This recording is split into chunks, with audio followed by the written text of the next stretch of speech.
વિજયભાઈ ક્યાં આવ્યો, શું મુદ્દા લઈ? આજે અમે મ્યુનિસિપલ કમિશનરશ્રીને આવેદનપત્ર સુપ્રત કરવા આવ્યા છે। વડોદરા શહેરની અંદર ભ્રષ્ટાચારે ત્રાહિમામ પોકારી દીધો છે। ક્યાંક ને ક્યાંક કોર્પોરેશનની તિજોરી ભરેલી હોય તો અધિકારીઓનું કોન્ટ્રાક્ટરોની ઊંઘ આવતી નથી। અને એવું જ એક મોટું ઉદાહરણ અત્યારે અમારા વિસ્તારની અંદર નવાડથી લઈને જકાતનાકા સુધી મુખ્ય માર્ગનું જે વચ્ચે ડિવાઈડર છે એ ડિવાઈડરના જૂના પથ્થરોએ બદલવાની કામગીરી હાથમાં કોર્પોરેશન લીધેલી છે। આજે જે જૂના પથ્થરો હતા જૂના પથ્થરોનું અમે સેમ્પલ આજે કમિશનરશ્રીને બતાવવા આવ્યા છે।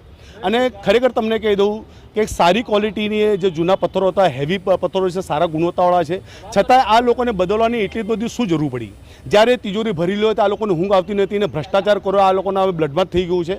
લોકોના પૈસા ખોટા વેડફાઈ રહ્યા છે। એટલે અમારી કમિશનરશ્રીને એક જ માંગ છે કે આ જે પથ્થર લાવ્યા છે પથ્થરની તમે ગુણવત્તા તમે તપાસ કરો ને અત્યારે જે નવા પથ્થરો છે એની તમે ગુણવત્તા તપાસ કરો। તમને બંનેમાં વસ્તુમાં ફરક પડશે। અને આ તો તમને ખરેખર કહી દઉં છે આજની તારીખની અંદર લોકોને રસ્તા સારા મળતા નથી, ડ્રેનેજો ભરાઈ જાય છે ને ખરેખર જ્યાં ખર્ચા કોર્પોરેશન કરવા જોઈએ ત્યાં કોર્પોરેશન ખર્ચા કરતી નથી ને આવી રીતે અંધેરનગરી ગાંડુ રાજા જેવું કામ અત્યારે તંત્ર કરી રહ્યું છે। ગમે ત્યારે કંઈ પ્યોર બ્લોકનું તમે જો પ્યોર બ્લોક આવે એટલે ગમે ત્યારે પ્યોર બ્લોક ઉઠાવીને નાખી દેવાના, નવા નાખી દેવાના। અને એ પ્યોર બ્લોક ગમે ત્યારે તમે જો કે કોઈ બી ખૂના ખતરામાં પડેલા હોય છે। એટલે લોકોના પૈસા ખોટા વેડફાઈ રહ્યા છે। અને અમારી એક જ માંગ છે કે આની પાછળ જે પણ અધિકારી કે જે ખરેખર આનું જે પણ અધિકારીને અંડરની આની કામગીરી ચાલતી હતી એને તો શું જોઈને પથ્થર બદલવાની કામગીરી હાથમાં લીધી। એટલે આની પણ તપાસ થાય અને જે પણ કોન્ટ્રાક્ટર જે પણ અધિકારી હશે એને વહેલામાં વહેલી તકે સસ્પેન્ડ કરવાની માંગ સાથે આજે અમે કમિશનરશ્રીને આવેદનપત્ર આપવા આવ્યા છે।